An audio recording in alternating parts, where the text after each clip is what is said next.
hugely successful product which essentially set Apple on its way. I think that's quite interesting. Here is another interesting, this is from my PhD. It doesn't really matter what this is. It can't be a microscope. And the fact that it doesn't look like one is part of the story. This product is the first microscope that could look inside cells. So a hugely radical and important innovation. But it wasn't developed by an instrument manufacturer or innovator. It was actually developed by a zoologist and a scientist. Okay, it was developed at the Medical Research Council laboratory at Cambridge University, which is the LMB. I can't remember what it's called now, but it's basically the molecular biology lab. Lab of Molecular Biology, that's it. So there was Professor White, who was trying to find out more about the science he was interested in, about biology. And he realized that the existing technology didn't really allow him to do what he needed to do. He needed to look inside cells. That was the next stage. There was no one around him developing this, so he started producing something himself. Now, at this time, there was a zoologist who just so happened to have a bit of experience in producing equipment, and a lot of scientists actually throw together equipment to crudely allow them to do certain things. Well, this other scientist, Brad Amos, was a zoologist at Cambridge, so in a different department. However, his wife worked in the lab, and he decided that he liked working in the LMB lab rather than his department because it was a nicer building, and he shared her desk. And it was just happened that he shared her desk, and then one day at coffee break he bumped into Professor White and they started talking about it. And this all emerged out of the fact that this chap was sitting in his wife's desk, and people just allowed it to happen because they didn't think it was particularly strange. But actually it is pretty strange, isn't it? Yeah. And again, there's much more behind the story here, but essentially Professor White and Brad Amos took this to a sophisticated prototype. And they then got other scientists around the world to check it, and they had various iterations and refined it. And eventually it was adopted and manufactured by a company called Biorad. I think they're American. But anyway, they're an instrument maker. Okay. So the question here is, how do we capture that successful innovation through, which often emerges through informality, stuff outside of the formal processes?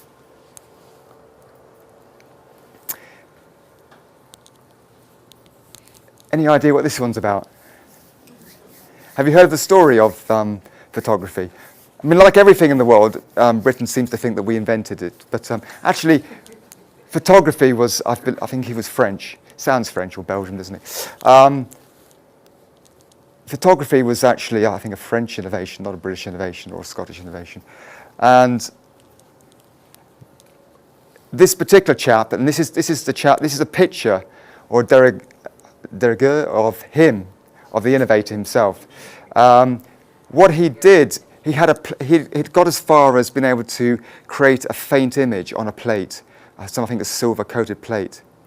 Anyway, he put this plate inside a cupboard. He was, oh no, this is not, on one of the particular occasions he was working with this material. Anyway, he came back the next day, and he opened the cupboard and got his plate out and realized actually that the picture had become less faint. Now, as a scientist, he thought there must be an explanation, a rational explanation for this. And so what he did is he went through the cupboard and he took out various chemicals and he tried each chemical, and none of them seemed to make any difference. Anyway, eventually what he found out was, in recent times, he had spilt some mercury in the cupboard. And what had happened was that bottle of mercury was no longer in the cupboard, but the vapors of that mercury had actually changed the image. So what he realized as a scientist, because he obviously thought there must be an explanation that he could find out scientifically, he went methodically through the chemicals in the cupboard and eventually found it was the mercury vapor that actually allowed this image to become less faint. So sometimes innovation can occur through accident, but we need to be able to think about how we can improve our possibilities of capturing that. Another example that I'm sure you've heard of is Louis Pasteur and pasteurization. And pasteurization was an accident, but it was discovered by an intelligent observer. So he saw something was different and he thought it might be useful. Just like this chap thought, rather than just throwing the plate away, he then took it on as the next experiment. It was exactly the same as what Pasteur did. And I think it was also the same with the original rubber and tyres for cars. Happened in that sort of way. So accident can be very important. So the question is, I'm not saying that every innovation occurs through accident, deviance, informality, and outsiders, but these can lead, and often lead, to successful innovation. And what I'd also like to say is, although it doesn't lead, it's not the only solution, what I found from my research is this happens far more than you might think. It happens enough to mean that we should be taking notice of it.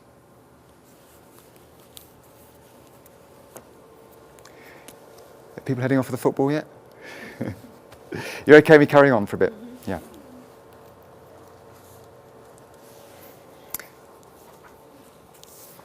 I won't go into this too much detail. There is a paper I can send around if people are interested in this. But there's all sorts of examples of where different types of accident occur, where you're looking for one thing and you find something else. You're not looking for anything at all, like the Kellogg's family. The cornflake was invented by two brothers who weren't actually looking for anything. I can't remember the full story, but they weren't looking for anything and they found something valuable. Assume you like cornflakes, of course. And it was Viagra came that way as well. Artificial sweeteners. I mean, Viagra was actually originally was a drug looking for lowering cholesterol, I think, and for hearts. So, yeah, and it's a huge market now, and as it were. So there's plenty of examples of very important innovations, successful innovations that come out of accident, and accidents can occur in all sorts of ways. Two things come from this. One is, it's quite useful to think about the different ways accidents occur. So in a way, this is a typology of accident. It's not just saying accidents occur, it's saying, let's start thinking about the way in which accidents occur.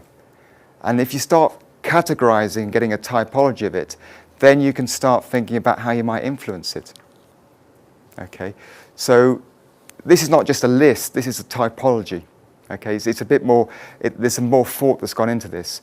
This typology by Robert Austin, I think he was at Harvard, he's now at Copenhagen, I think, is driven by examples. So he got lots and lots of cases of innovation by accident, and his typology emerged from that. So he thought of the cases before the process.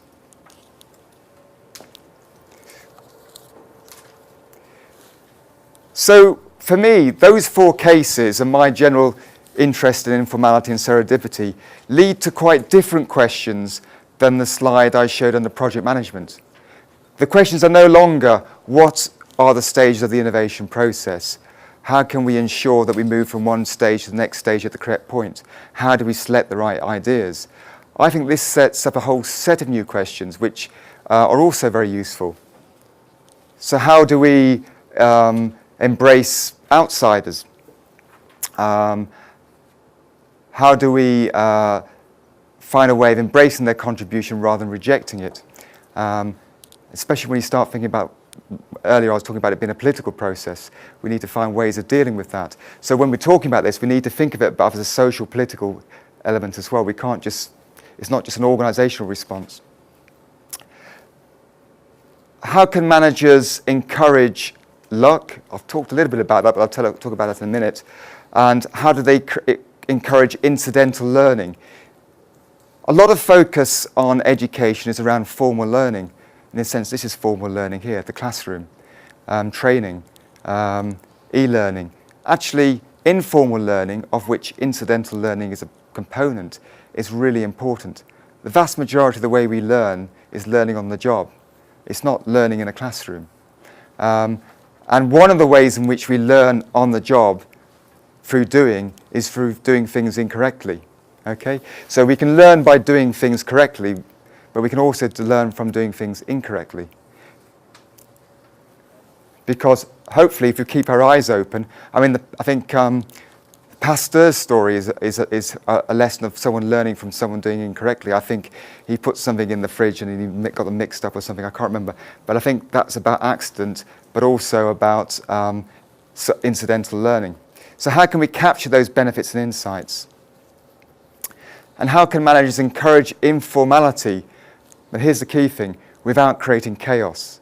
Because what I'm not saying is that organisations should throw out their organisational charts, should get rid of their innovation process stage models. What I'm saying is they need to find a way of embracing informality as well as organisational structure.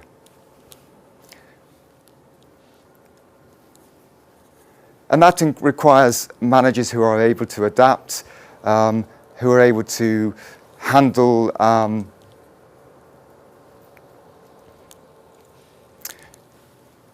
ambiguity and informality. Many managers are obsessed with control. If you try and control, then you kill all the things that I'm talking about. Yeah.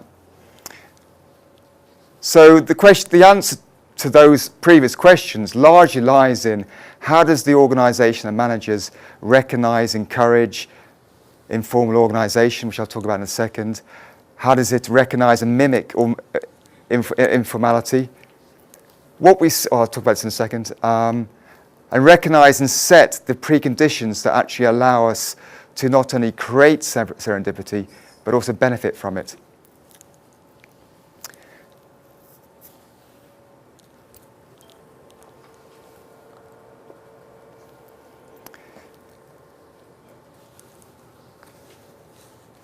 Okay. This is how we tend to think about organisations in a kind of abstract way. This is how I think organisations really work, through the social network. Yes, that in part shapes that. There's no doubt about it. If you are in a department, then you build relationships with those people. But nevertheless, that does not necessarily constrain that, even though that shapes that.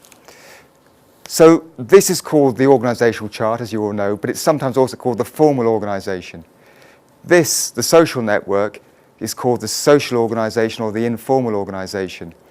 And it may, have you come across this in your modules so far? Yeah, good. So this is very important. I never got taught about any of this on my MBA because this is what was important. Yeah, and I'm saying you need to think about this and you need to think about how these two interact with each other. I'm not disregarding that.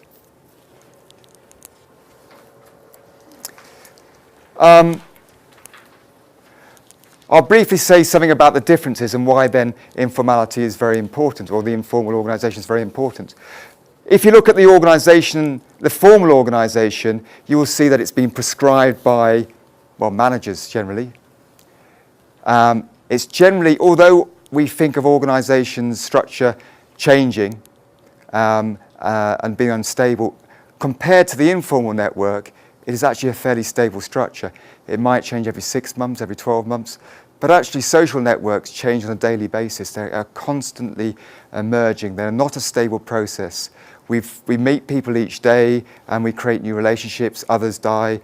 Well, not people, but relationships die. Well, people do die. But what we see is that the informal organisation is emergent, i.e. it just rolls out and has a life of its own almost. It is not pre-planned, it is not prescribed.